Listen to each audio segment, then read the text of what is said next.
Guys, ang kapayapaan ng Diyos sa ating lahat. May share na naman tayong video dito guys. Repair. Ito ay Midea na 1 HP. 1 HP guys. P4 error. P4 to guys. Sabi ng technician, P4 error. Buo naman ng compressor, gumagana naman. Dito tayo sa board. Yan, dalawa to guys, isang kulin at saka Midea. Pareho lang sila ng forma ng board, pareho sila ng P4 error. Yan, ito tingnan natin ha.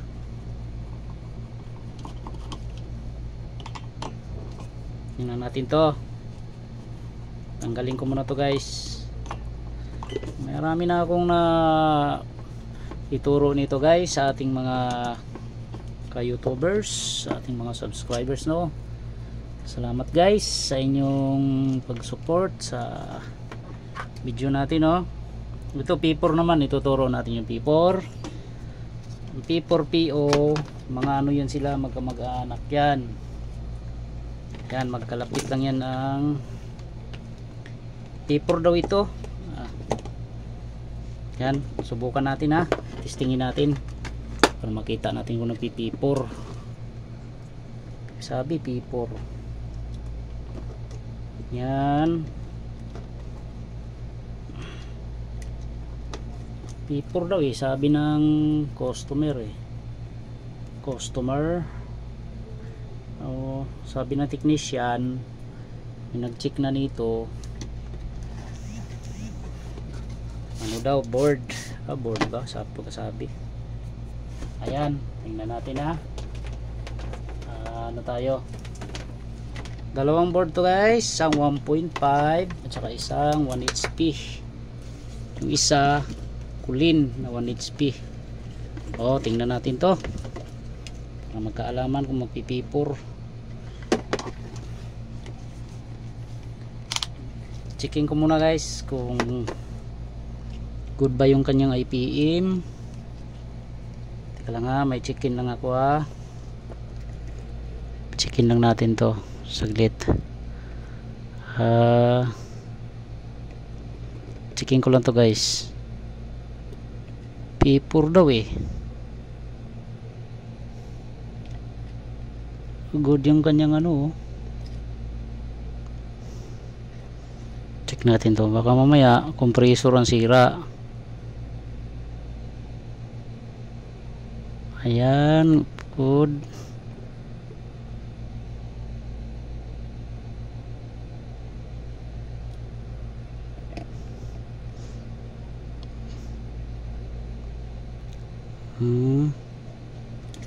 Good naman ang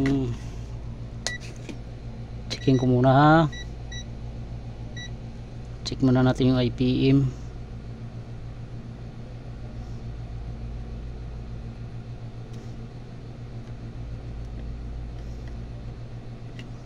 Yan, good naman.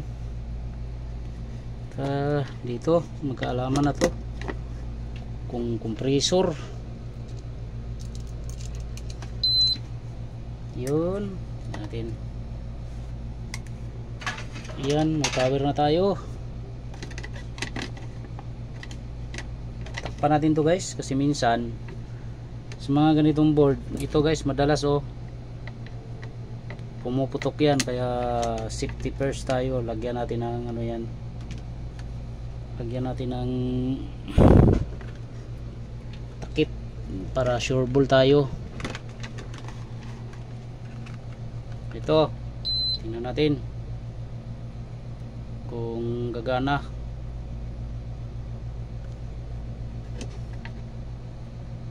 Natin may na tayo, meron na tayong compressor, inabitan na natin yan. Kaitin tayo.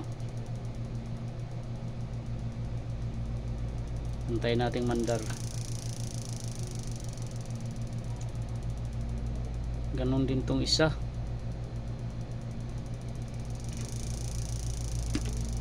Tingnan natin ang IPM nito. Tingnan natin ang IPM kung merong voltage na tama. Tamang voltage to.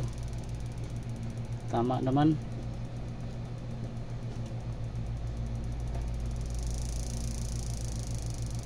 Tingnan na lang natin. Baka compressor asira eh.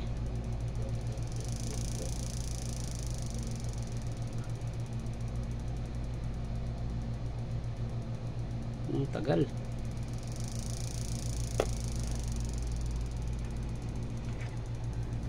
Tagal mandar.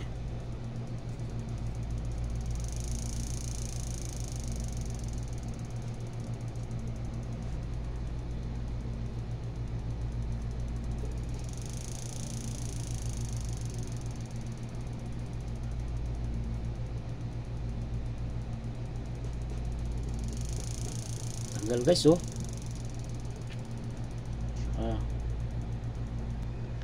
Hey guys, pinaandar ko.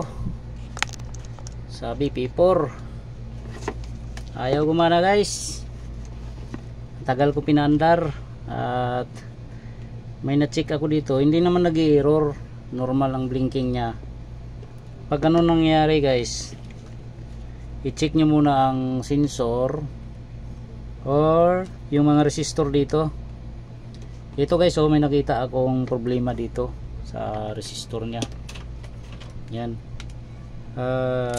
Ito, tingnan natin kung anong value nito ha. Itong 8K guys, 8K na resistor.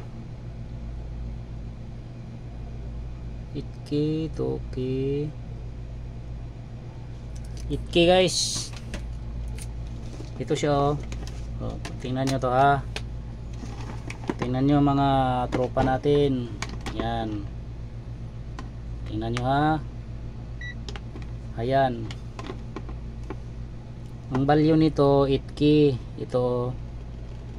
Tingnan nyo ano ng value nya. Ayan. 5.4 4.3 mig na siya guys. Mega ohms. Kaya hindi niya mapaandar.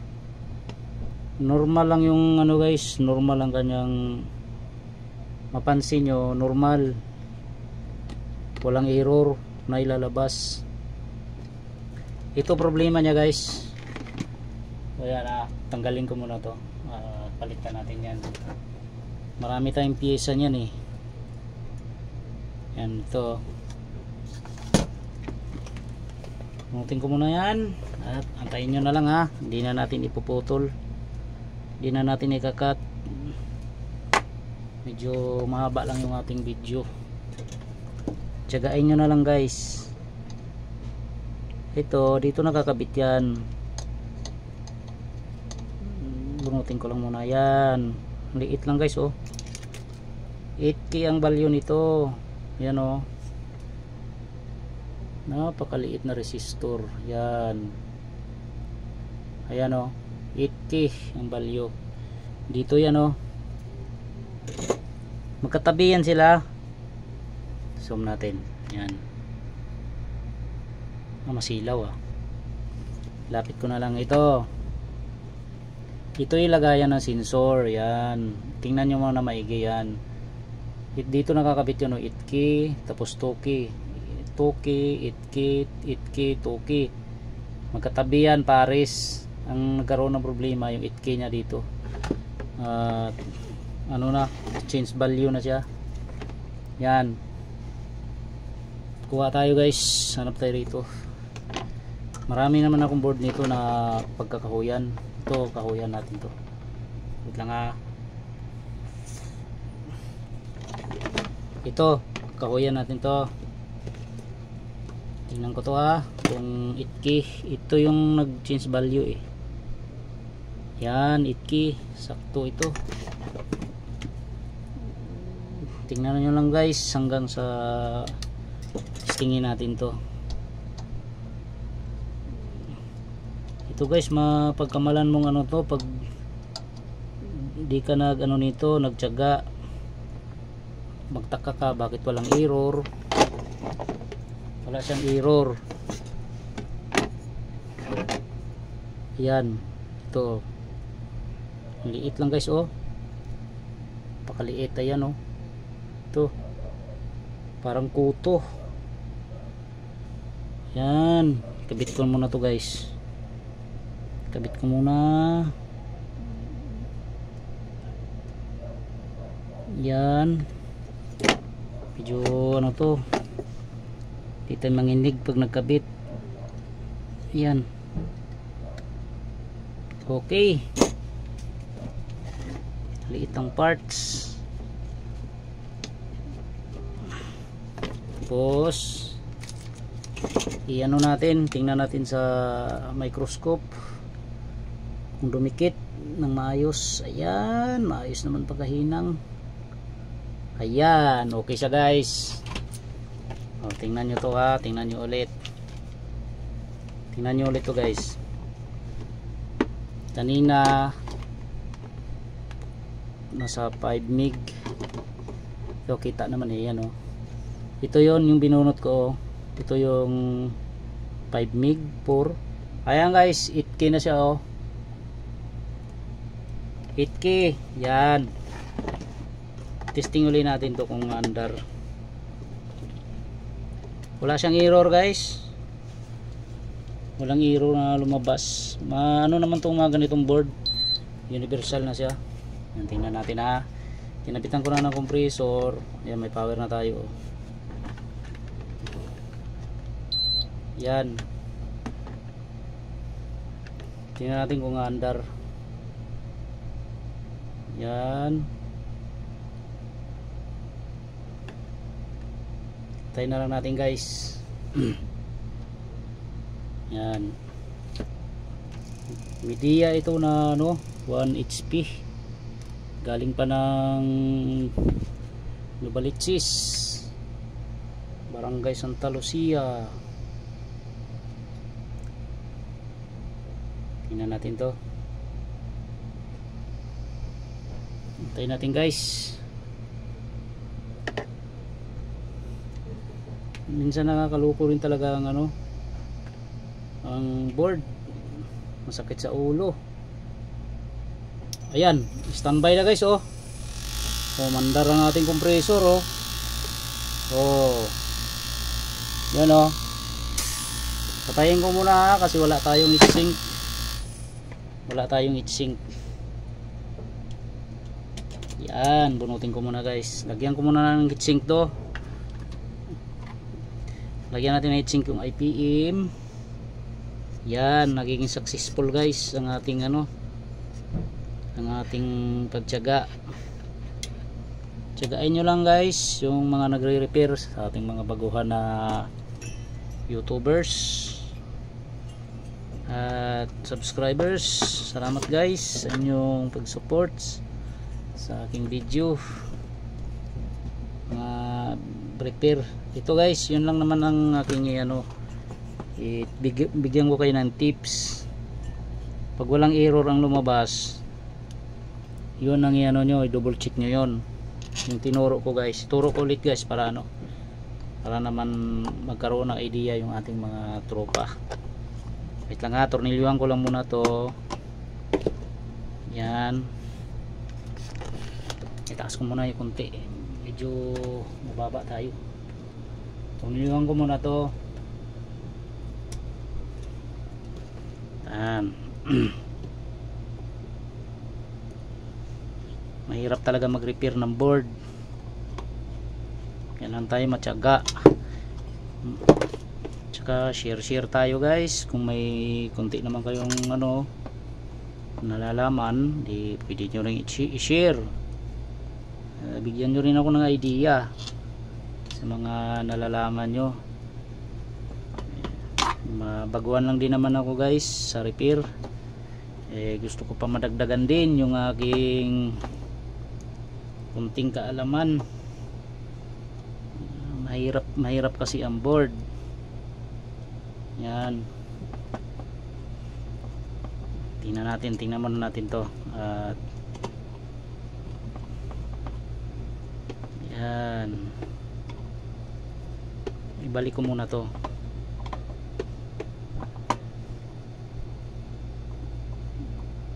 Ethiopia, tamang higpit lang. Okay, yan.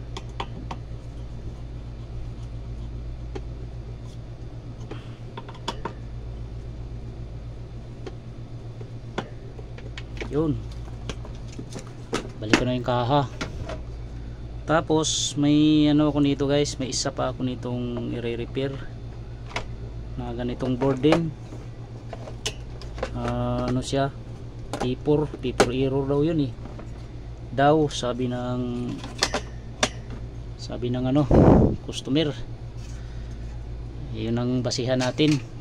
Subukan natin kung magpipipor.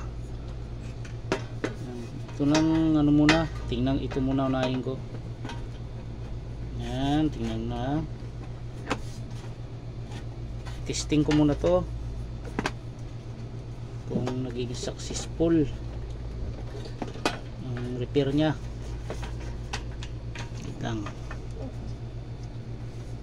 nakabingkong-bingkong na to, sinungkit siguro ng ano to sinungkit ng ano to guys nung nag-check nito.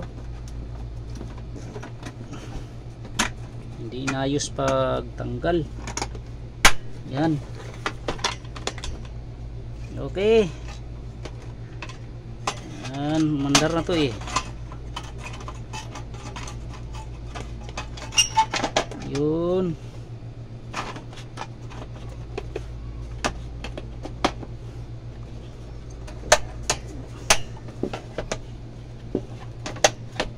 Ayan, saksak ulit natin to. Tinuro ko naman guys kung saan yung nagkaroon ng problema. Yan, yan o natin. May power na tayo sana ba yung ano, receiver ko? Yan, yan. Ang nagka-problema guys, ito lang pareho lang naman to pareho lang ng board. Ito pareho lang. Turo ko na guys, ito ang problema niyan. Pag walang error na, pag nakatrouble kayo ng ganitong forma na board, yan, ganitong forma, kahit hindi naman ganitong forma, pag wala siyang error, normal naman ang blinking ng ilaw, hindi nag-i-error talaga, umaandar lang yung indoor pan, hindi nag-i-error. I-check nyo muna yung sensor nyo guys. Ito ay advice lang sa mga baguhan. Ayan, mandar na sa mga baguhan guys, check nyo yung sensor. Pag good, i-check nyo yung mga resistor dito guys tulad nito 8K, 2K, 8K, 2K, 6 na piraso yan ang i-check nyo. Yan, nakita ko problema guys, yung 8K na resistor lang na isa. Ito, ayan, sambahan natin guys. May pambili ng bigas na tayo, kahit 1 kilo. Yan, yun, salamat sa Diyos guys, maandar na siya ngayon nagnormal na yan. Magana na yung ating compressor. Yan,